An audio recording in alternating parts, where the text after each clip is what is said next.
आखिर कौन था पहला नक्सलवादी और कहां से शुरू हुआ ये नक्सलवाद? कहां पनपा, जवान हुआ और कहां से इनको सपोर्ट मिला? आज के वीडियो में हम जानेंगे ये सारे कॉमन प्रश्न जो शायद कहीं ना कहीं आपके मन में आते होंगे। उसके पहले आपको एक इंसान को समझना होगा, वो है कार्ल मार्क्स। 19 के दशक में जर्मनी में कार्ल मार्क्स का जन्म हुआ। उनके विचार राजनीति के ऊपर थोड़े से हटके थे। कम्युनिस्ट विचारधारा की शुरुआत मेरे ख्याल से उन्हीं से हुई है। दुनिया में राजनीतिक क्रांति लाने का काम अगर किसी ने किया है तो वो थे कार्ल मार्क्स। कार्ल मार्क्स की थ्योरी भी कम्युनिस्ट विचारधारा को दर्शाती है। अगर इस दुनिया में राजनीतिक, वैचारिक और आर्थिक समानता हमें लानी है तो शांतिपूर्ण क्रांति करनी होगी, यानी अहिंसा के रास्ते से। पर अगर समानता फिर भी नहीं हो रही हो तो हमें हथियार उठाने होंगे और क्रांति लानी होगी, यानी कि हिंसा के रास्ते से। काल के सिद्धांत के अनुसार इस दुनिया में कोई जाति या आर्थिक स्थिति को लेकर ऊंच नीच का वर्ग ना बने, सारे लोग एक समान हो और सभी लोगों को सारी सुविधाएं उपलब्ध हो। ये विचार तो बड़ा ही अच्छा है, पर इनको सत्य में लाने के लिए हथियार उठाना क्या सही है? मार्क्स के विचारों को ही आगे चलकर मार्क्सवाद और साम्यवाद का नाम दिया गया। मार्क्स के विचारों को पहली बार रूस में लेनिन ने यूज किया। वहाँ के राजा ज़ार के खिलाफ उठी ये पहली आवाज़ थी और जिससे क्रांति हुई, जिसे बोल्शेविक क्रांति भी कहा जाता है। लेनिन एक मध्यम वर्गीय परिवार में पैदा हुए। 1887 में जब उनके बड़े भाई को मौत की सज़ा मिली तो उन्होंने रूस की क्रांतिकारी समाजवादी राजनीति को गले लगाया। रूसी साम्राज्य की ज़ार सरकार के विरोध में भाग लेने पर उन्हें कंजन इंपीरियल विश्वविद्यालय से निकाल दिया गया और फिर उन्होंने अगले वर्षों में कानून की डिग्रियां प्राप्त की। सन 1930-1940 में लेनिन ने दो पुस्तकें लिखी। पहली राष्ट्रीयता के प्रश्न पर समीक्षात्मक विचार और दूसरी राष्ट्रों को आत्मनिर्भर करने का अधिकार। पहली में उन्होंने बुर्जुआ लोगों के राष्ट्रवाद की तीव्र आलोचना की और श्रमिकों की अंतर्राष्ट्रीय के सिद्धांतों का समर्थन किया। दूसरी में उसने यह मांग की कि अपने भविष्य का निर्णय करने का राष्ट्रों का अधिकार मान लिया जाए। उसने इस बात पर बल दिया कि गुलामी से छुटकारा पाने का प्रयत्न करने वाले देशों को सहायता की जाए। लेनिनवाद एक लेनिन के बाद की वैचारिक परिघटना है। लेनिन का देहांत 1924 में हुआ। अपने जीवन में उन्होंने खुद न तो लेनिनवाद शब्द का प्रयोग किया और न ही उसके प्रयोग को प्रोत्साहित किया। वे अपने विचारों को मार्क्सवादी, समाजवादी और कम्युनिस्ट श्रेणियों में रखकर व्यक्त करते थे। रूस में लेनिन के बाद सत्ता में जोसेफ स्टालिन आया। वो भी कम्युनिस्ट विचारधारा का समर्थक था, जिसने लाखों लोगों को मौत के घाट उतारा। भारत जब गांधी जी के अहिंसावादी नेतृत्व में अपनी आज़ादी की लड़ाई लड़ रहा था, तभी दूसरी तरफ चीन में माओ कम्युनिस्ट या फिर लेनिन के विचारधारा से अपनी हिंसक लड़ाई लड़ रहा था और 1949 में उनको सफलता मिली और चीन में साम्यवाद छा गया। अब ये जान लीजिए, ये माओ का कनेक्शन हमारे देश के नक्सलवाद से बड़ा गहरा है। इसका भी अपना एक इतिहास है।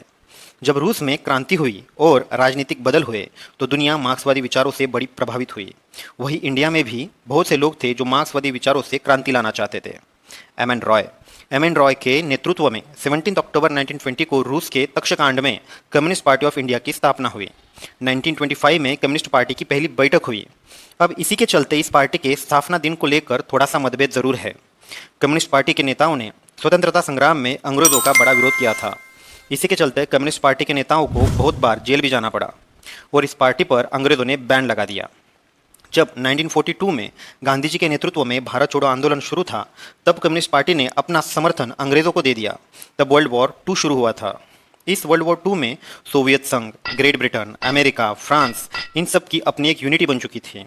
सोवियत संघ और ब्रिटेन वर्ल्ड वॉर 2 में एक साथ हो जाने की वजह से कम्युनिस्ट पार्टी को मित्र राष्ट्र को सपोर्ट करना उचित लगा। इसी के चलते उन्होंने भारत छोड़ो आंदोलन के दरमियान अपना सपोर्ट अंग्रेजों को दे दिया। इसी के वजह से या फिर इस गलती के वजह से भारत के जनता के दिलों से कम्युनिस्ट पार्टी का सपोर्ट कम होता चला गया। पर भारत की आज़ादी के बाद भारतीय कम्युनिस्ट पार्टी भारत के चुनाव के दरमियान एक बड़ी विपक्ष पार्टी रही। 1957 के केरल के विधानसभा चुनाव में पहली बार भारत में भारतीय कम्युनिस्ट पार्टी की सरकार बनी, जिसे दुनिया की पहली जनता द्वारा चुनी गई पहली कम्युनिस्ट सरकार कहा गया। बाद में 1962 में भारत चीन युद्ध शुरू हुआ। तब कम्युनिस्ट पार्टी दो तराजू में बढ़ गई। एक जो चीन को सपोर्ट करते थे, दूसरे जिसने भारत से प्यार किया था या फिर जिन लोगों को भारत से प्यार था। 1964 में जो भारतीय कम्युनिस्ट पार्टी के चीनी समर्थक थे वो अलग हुए और उन्होंने अपना स्वतंत्र पक्ष बनाया, जिसे नाम दिया गया कम्युनिस्ट पार्टी ऑफ इंडिया मार्क्सवादी, जिसे सीपीएम नाम से लोग पहचानते हैं। कानू सान्याल और चारू मुजामदार, ये दो बड़े नेता भारतीय कम्युनिस्ट पार्टी से अलग होकर कम्युनिस्ट पार्टी ऑफ इंडिया में शामिल हुए। ये दोनों नेता चीनी राजनेता माओ से बड़े ही प्रभावित थे और भारत में मार्क्सवादी क्रांति शायद लाना चाहते थे। चीनी नेता माओ से जाकर कानू सान्याल ने एक गुप्त बैठक की। कानू सान्याल को ही भारत के नक्सलवाद का जनक यानी कि फादर ऑफ इंडियन नक्सलिज्म माना जाता है। नक्सलवाद की भारत में शुरुआत 1967 में पश्चिम बंगाल के गांव नक्सलबारी में हुई। इसी सशस्त्र आंदोलन का नाम नक्सलबारी गांव से नक्सलवाद हुआ और इन लोगों को नक्सली बुलाने लगे। यह आंदोलन जमींदारों के खिलाफ था, जिसमें किसानों की जमीनें जमींदारों ने शायद हड़प ली थी।